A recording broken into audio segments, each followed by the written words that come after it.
Comic books can sometimes be really freaking weird, like Rainbow Batman, who is the pinnacle of old classic comic book storyline. But before he was Rainbow, he was Pink Batman. In Detective Comics number 241 from 1957, which, by the way, as a reminder, is before humans landed on the moon, if we even did land on the moon. It's a long time ago. Batman creates this whole collection of different colored bat suits. But even in 1957, they knew not to tell us too much information and to create some suspense for the audience. And that suspense built into a dog water plot. One day, Dick Grayson, dressed as Dick Grayson, not Robin, helped out some girl from getting robbed in the streets of Gotham. Now, why girls go out alone in the streets of Gotham, or anyone go out alone in the streets of Gotham, is beyond me. Hell, why anyone goes to the streets of Gotham at all, period. Why anyone's in Gotham. But for some reason, they still do it. In stopping these robbers, Dick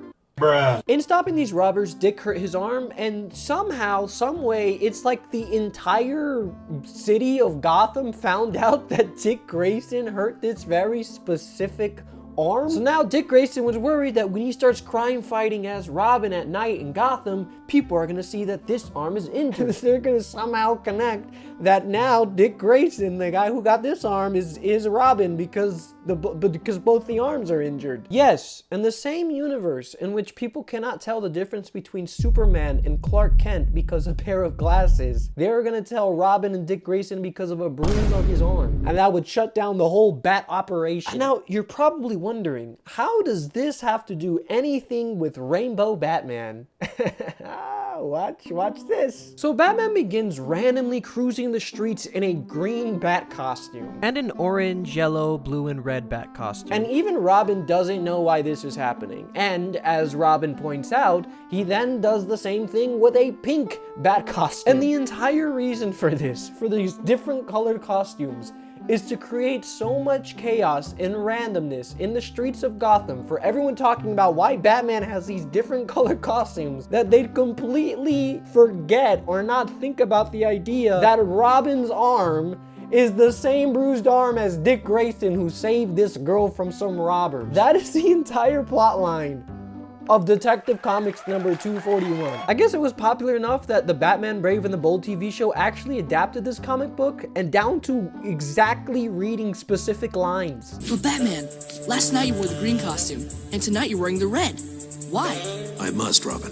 I must wear a different colored Batman costume each night. I will say though that they made the plot so much better in the TV show. Instead of it being Robin's arm and a distraction so people can't connect Dick Grayson and Robin, it was actually a villain who uses rainbow powers from his belt. Even this doesn't really bode well, because since the lasers are coming from his belt, there's this scene where it looks like he's peeing on this door to open it. Like, the laser beams are shooting from his belt, but it just does not look right. Anyways, the belt's weaknesses is that it doesn't affect any of the color it touches. So if it's a red laser, anything that's red, it doesn't hurt. So Batman creates all these different costumes, that way he can fight against this colored laser thing guy. And eventually, he shows that he came up with this clever invention, the rainbow costume, so that he can protect himself from any color.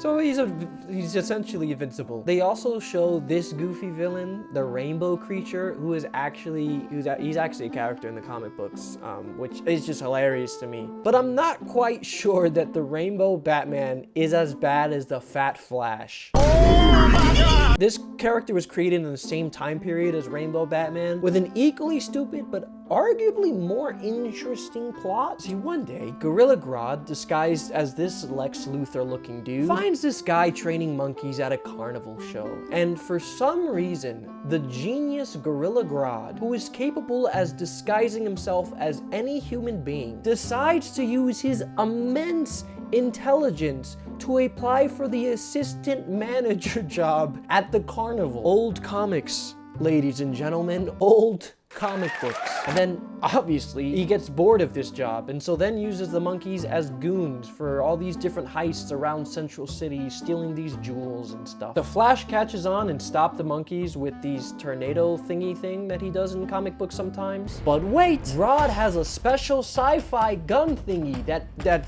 makes the Flash fat. That's it.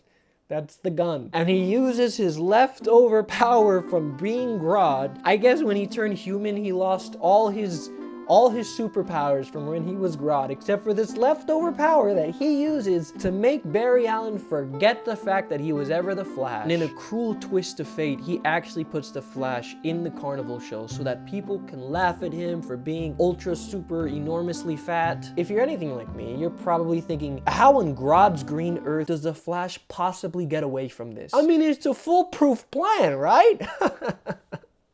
Watch this. One day, Fat Flash explores the carnival and runs into the Hall of Mirrors, where he sees a mirror that makes him look skinny, and it reminds him of his days as the Flash, and he somehow gains his memory back from that.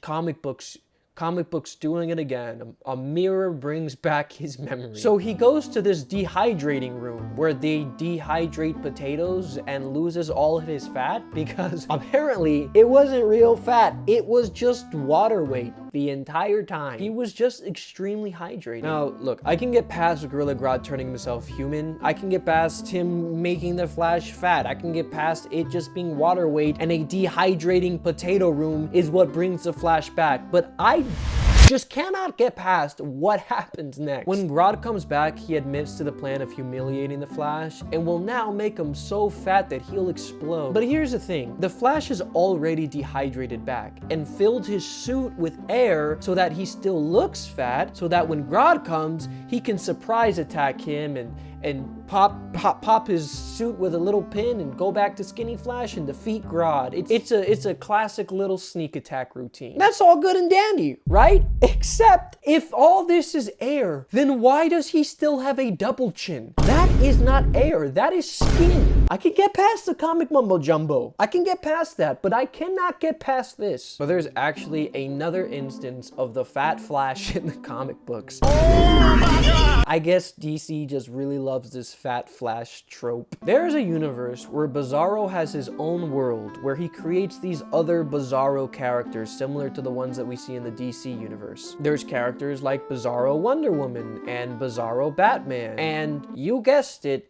Bizarro Flash. Half of the images of Bizarro Flash just make him look sad and defeated. Like you feel pretty sorry for this guy. I just want to like help him, give him a hug. I don't really know anything else about this Bizarro Flash. I couldn't really find more information about it, but yeah. What's fun about Rainbow Batman and Fat Flash is it's just like classic, stupid, corny 60s comic book tropes. Like it's almost nostalgically good by just how bad it is. But the same cannot be said with this next Wonder Woman plotline. A long time ago, DC decided to change Wonder Woman up for some odd unknown reason. This is the new Wonder Woman. And this run of Wonder Woman, she actually rejects her Amazonian powers and just becomes human or mortal or whatever you want to call it. Then, with a lot of free time on her hands, she opens a fashion boutique and just ends up doing martial arts and helping people. I mean, this is fine. I mean, we got Rainbow Batman, we got Fat Flash,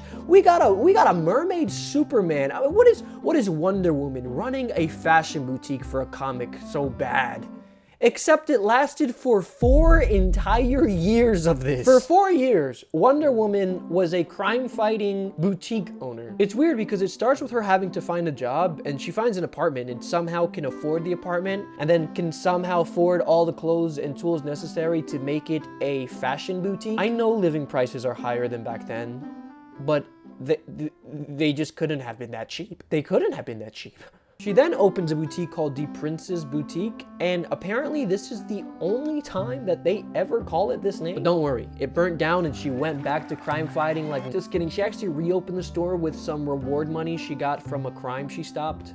So the boutique is back, and everything that happens throughout all these things that I've said all happens throughout different comic books, like her store burning down, her buying the boutique, all these different things. So in the end, it all lasted 4 years of this different non-Amazonian Wonder Woman. Can you just imagine if something like that happened today? The outcry that would cause? Unsurprisingly, the comics did very poorly, and they just ended up retconning everything like they always do. They literally just killed off the newer characters that was introduced during this crime-fighting martial arts plotline, and just gave her amnesia so she would just forget the entire boutique and this entire point of her life. Like, come on, guys, can we think of something a little bit more original than amnesia for the 17th time? But then again, these people did ruin Wonder Woman for 4 entire years for reasons that I will literally never understand.